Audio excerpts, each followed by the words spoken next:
Bonjour et bienvenue à tous. Quels sont les événements à ne pas manquer cette semaine en Principauté? Qu'est-ce qui a marqué l'actualité de ces derniers jours? Vous saurez tout dans ce journal dont voici le sommaire.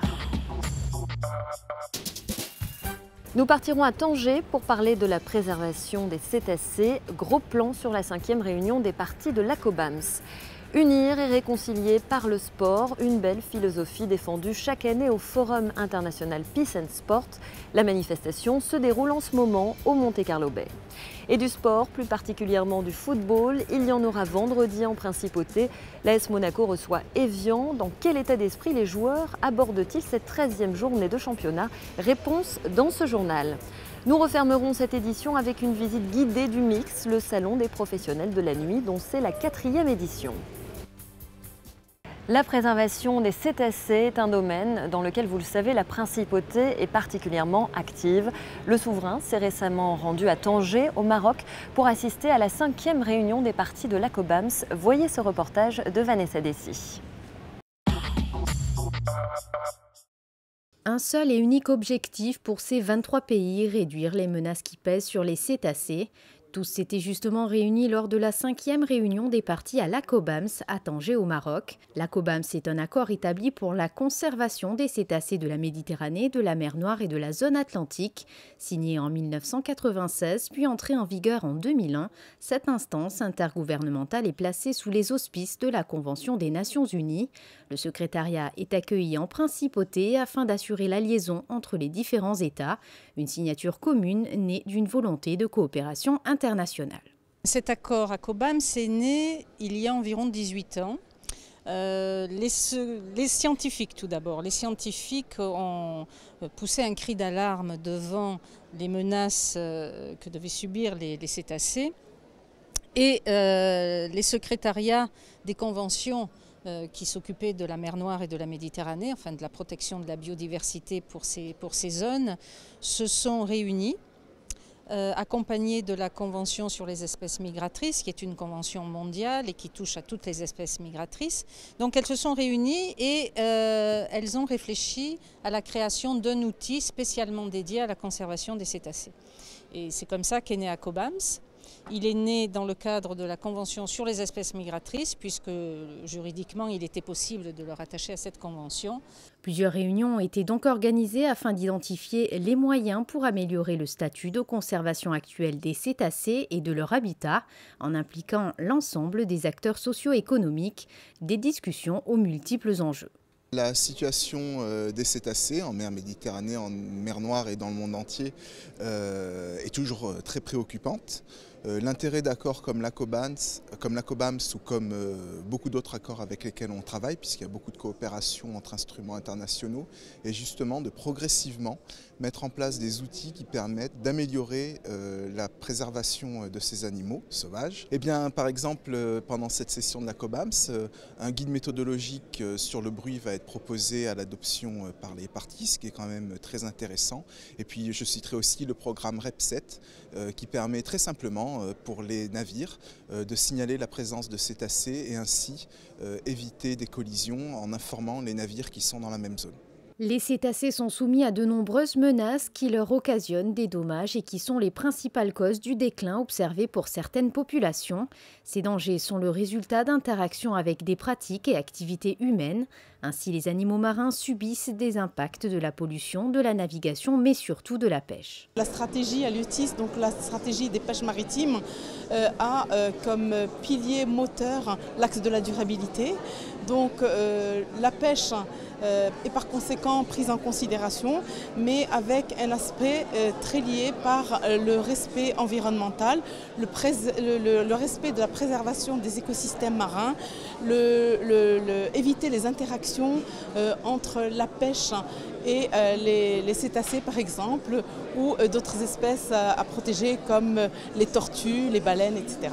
Au niveau du Maroc et plus précisément au niveau de l'axe durabilité, nous entreprenons plusieurs actions, donc, notamment avec les plans d'aménagement, ne serait-ce que des plans d'aménagement, où nous avons des programmes de sensibilisation, de formation. Nous mettons en place des procédures, des communications permanentes pour essayer d'éduquer, si je puis dire cette expression, les armateurs à respecter cet équilibre. L'État marocain a ratifié la COBAMS il y a un peu plus de 14 ans et depuis contribue activement à divers travaux.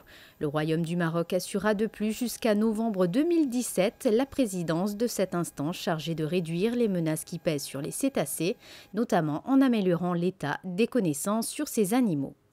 Retour à Monaco à présent avec l'ouverture mercredi du Forum international Peace and Sport. Pendant 3 jours, les personnalités du monde du sport et de la politique débattront de la contribution concrète que le sport peut apporter au processus de paix. Frédéric Elion nous présente cet événement. Ils sont chefs d'État, membres d'organisations non gouvernementales, présidents de fédérations sportives ou sportives de haut niveau. Plus de 700 personnes représentant plus de 100 pays sont réunies actuellement en principauté pour la 7e édition du Forum international Peace and Sport. Ce rendez-vous mondial du sport et de la paix a débuté mercredi soir à l'Opéra Garnier avec la cérémonie d'ouverture en présence du prince Albert II. Le souverain a prononcé un discours, tout comme Joël Bouzou, président de Peace and Sport, ou encore Michel Alliot-Marie. Place ensuite à un dîner de bienvenue à l'espace Léo Ferré. Le Forum international Peace and Sport, c'est 3 jours de débat. Au centre des discussions, comment créer des programmes sur le terrain afin d'utiliser le sport pour optimiser la paix. Le but, c'est d'arriver à convaincre les gouvernements que le sport est un investissement, que ce n'est pas une dépense, que c'est en particulier un investissement pour la cohésion sociale et au-delà de la cohésion sociale pour la paix. Et puis aussi, c'est convertir quelque part les acteurs du sport, les dirigeants du sport, les dirigeants de fédérations internationales, les patrons du sport mondiaux, en acteurs de paix. On peut faire beaucoup plus avec le sport que le sport. Et en particulier, on peut contribuer à la paix. Pourquoi? Parce que c'est une activité unique qui s'applique de la même façon à tout le monde sur toute la planète et donc il y a la capacité à amener les gens à être ensemble. Parmi les temps forts de ce forum, le Run for Peace ce jeudi matin, un footing autour du Monte Carlo Bay. Ils étaient une 50aine avec notamment de nombreux champions de la paix, Wilson Kipketer, Marc Raquil, Philippe Gilbert ou encore Pierre Frolat. 9h, début de la première session plénière du forum en présence du prince souverain. Le thème, le sport, un outil de construction de la paix au service des gouvernements. 3 sessions plénières au programme avant le dîner de gala et la cérémonie des Peace and Sport Awards ce jeudi soir. Solidarité, dépassement, respect de soi et de l'adversaire font partie des valeurs attachées aux pratiques sportives qu'il faut défendre et promouvoir.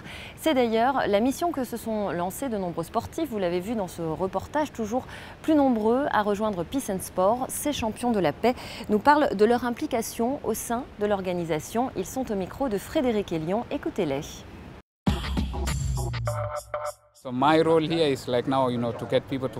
Mon rôle est d'inciter les sportifs, les grands champions à nous rejoindre. Je leur parle des missions de l'organisation et de ce que nous accomplissons dans le monde entier. Je vis à Monaco depuis presque 15 ans, mais je ne parle pas encore le français. Nous avons à Peace and Sport le soutien du prince Albert II qui aime énormément le sport. Il aide beaucoup de pays africains via ses différentes fondations. L'idée est aussi de promouvoir Monaco. De nombreux grands champions y vivent. Vous avez des pilotes de Formule 1, des cyclistes ou des joueurs de tennis. L'équipe des champions de la paix s'agrandit d'année en année. Nous sommes presque 80 aujourd'hui. C'est la 3e année déjà, ça passe très vite. Et voilà, après j'essaye, c'est plutôt essayer de promouvoir, etc., de faire connaître l'association parce que j'ai pas vraiment le temps de faire du concret. Mais c'est quelque chose que j'aimerais développer avec l'aide d'autres personnes, bien sûr, parce que je n'ai pas encore d'expérience.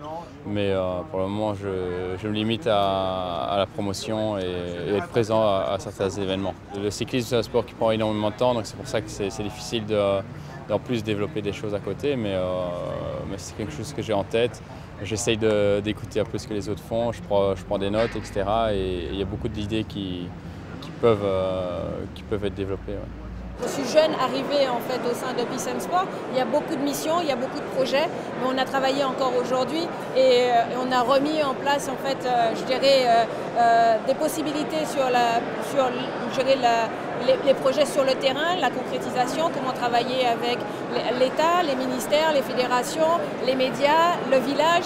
Donc effectivement, il y a beaucoup de choses à faire et donc du coup, voilà, je me suis aujourd'hui, j'étais immergée et demain, en fait, je choisirai les secteurs qui m'intéressent.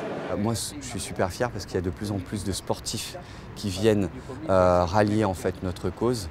On a vu là notamment Marc Raquil, Laura Flessel qui viennent de nous rejoindre. Donc je suis super honoré de faire partie de la première vague et j'espère bien perdurer jusqu'à la fin. On peut avoir des projets, des idées, un peu comme l'opération Poséidon il y a 2 ans au profit de Peace and Sport. Des gens comme, on va prendre l'exemple de Carambeu par exemple, qui va partir à un moment à Haïti pour jouer au foot avec des gamins. Créer des stades sur des zones de conflit. Donc en fait, tout le monde va apporter un peu sa pierre à l'édifice. Ce qui est important, c'est d'avoir une idée, une motivation et donner du temps, quel que soit le temps que l'on donne. Et il y avait de superbes histoires hier, des jeunes délinquants que l'on initie au sport de combat et qui, par le sport, donc à un moment se réinsèrent et ainsi de suite. Donc il y a vraiment plein d'objectifs bien précis. Au chapitre sport toujours, la 13e journée de Ligue 1. Vendredi soir, l'AS Monaco reçoit Évian après un coup d'arrêt. La semaine dernière, les Rouges et Blancs cherchent un second souffle. On fait le point avec Émilie Rousseau sur les enjeux de cette rencontre. Dimanche dernier, après une élimination en Coupe de la Ligue, les hommes de Claudio Ranieri enregistraient leur première défaite de la saison en championnat. Un coup d'arrêt qui positionne désormais le club de la Principauté à la 3e place du classement, à 3 points du leader, le Paris Saint-Germain. Lors de la prochaine journée, l'AS Monaco aura à cœur de se racheter devant son public. Selon Claudio Ranieri, cette petite baisse de régime est normale. L'AS Monaco ne peut pas jouer toute l'année comme elle a débuté la saison, nous a-t-il confié. Si la défaite est apparemment digérée, il va falloir corriger certains points vendredi soir face à Évian. Je pense la mentalité, parce que les 2 derniers matchs contre Rennes et Lille, les équipes ont joué beaucoup avec une mentalité plus agressive que nous. Donc, le football en France, c'est très agressif et tout le monde doit entendre que c'est important de jouer agressif, avec une mentalité agressive. Et on a joué, mais la deuxième mi-temps. Donc, c'est important, à les 2 buts, jouer concentré et avec une bonne agressivité mentale. Actuellement 14e avec 15 points, Évian reste sur 3 victoires consécutives, toutes compétitions confondues. Une équipe de seconde partie de tableau qui possède une défense fébrile, mais dont se méfie Claudio Ranieri. A réagi bien parce que les derniers 3 matchs, il a gagné. Et donc, sera un bon match, difficile comme tous les matchs, parce qu'il défend bien et les contre-attaques sont faits très vite avec Songo, qui c'est très vite. Et joueur performant, percutant, donc sera le même match qu'on va jouer à domicile et à l'extérieur. Tout le monde derrière la ligne de ballon, il va à la contre, il va après les coups francs, c'est normal. Monaco-Évian, c'est vendredi à 20h30 au stade Louis II. Mettre en avant le potentiel de l'énergie électrique dans le monde automobile, c'est l'objectif de l'Electric Marathon, un rallye dédié uniquement aux véhicules hybrides et soutenu par la Fondation Prince Albert II. Le souverain a marqué de sa présence l'arrivée des participants sur la place du Palais mercredi. Partis de Saint-Pétersbourg le 26 octobre, les concurrents ont traversé une dizaine de pays avant d'arriver à Monaco par l'Italie. Si vous êtes propriétaire de discothèque ou un adepte des soirées branchées, c'est un événement que vous n'allez certainement pas manquer. Le salon des professionnels du monde de la nuit, le Mix, a ouvert ses portes au Grimaldi Forum. Visite guidée avec Christina Tobel. Il s'agit de la 4e édition. Le Mix revient en principauté avec les principaux acteurs du monde de la nuit. Cet événement à échelle européenne rassemble durant 3 jours au Grimaldi Forum de nombreux secteurs d'activité de l'univers du clubbing, tels que le son, la lumière, les boissons, le design, les clubs, sans oublier bien sûr les DJ. Moi je suis DJ, je m'appelle Jeanne Laroche, je suis en tournée dans le monde, France et Europe. Après je suis venue ici parce que c'est un rassemblement vraiment de tout ce qui est monde de la nuit et première fois et très contente d'être ici. Je pense que c'est un gros événement et ça permet d'avoir des contrats, de rencontrer de nouvelles personnes et c'est vraiment bien dans le milieu de la nuit d'avoir ces contacts. C'est un très bon rassemblement, des professionnels de la nuit. Ça permet de voir beaucoup de choses, beaucoup d'activités en fait et c'est un bon lieu de rendez-vous. 100 exposants sont rassemblés jusqu'au 8 novembre au Grimaldi Forum pour faire découvrir leurs produits, leurs nouvelles technologies, les marques émergentes ou encore les dernières nouveautés aux propriétaires d'établissements de la nuit français et internationaux. Des moments de convivialité, de partage et de fête pour ce salon devenu au fil des ans incontournable en principauté et qui permet aux noctambules d'approcher leur idole, les plus grands DJ de la planète étant présents pour l'occasion. Votre week-end sera-t-il radieux et propice aux belles balades ou aurons-nous une fin de semaine maussade? Voici vos prévisions météo. Les nuages seront plus nombreux en cette fin de semaine, cachant partiellement le soleil. Le beau temps commencera à décliner vendredi. Samedi, les éclaircies seront encore plus rares avec des risques d'averses et un vent assez fort. Dans le ciel de dimanche, des éclaircies balayées par un vent frais et des nuages toujours menaçants. Il faudra attendre lundi pour une nette amélioration du temps et le retour du soleil. Mardi, la journée sera particulièrement belle et lumineuse. Les températures resteront très douces vendredi avec 17 degrés au lever du jour et 20 l'après-midi. Samedi, la matinée sera plus fraîche avec 14 degrés au thermomètre et 18 au meilleur de la journée. Dimanche, le mercure ne grimpera pas au-dessus de 16 degrés. Lundi et mardi, les après-midi seront plus agréables avec des températures comprises entre 18 et 20 degrés. Et une météo qui laisse un peu à désirer si vous aviez décidé de faire du canyoning par exemple ce week-end, un sport très prisé, très pratiqué dans la région. Je vous laisse découvrir dans notre magazine du jour les parcours qu'il est possible de réaliser en canyoning dans l'arrière-pays. C'est la fin de cette édition, à très bientôt sur Monaco Info.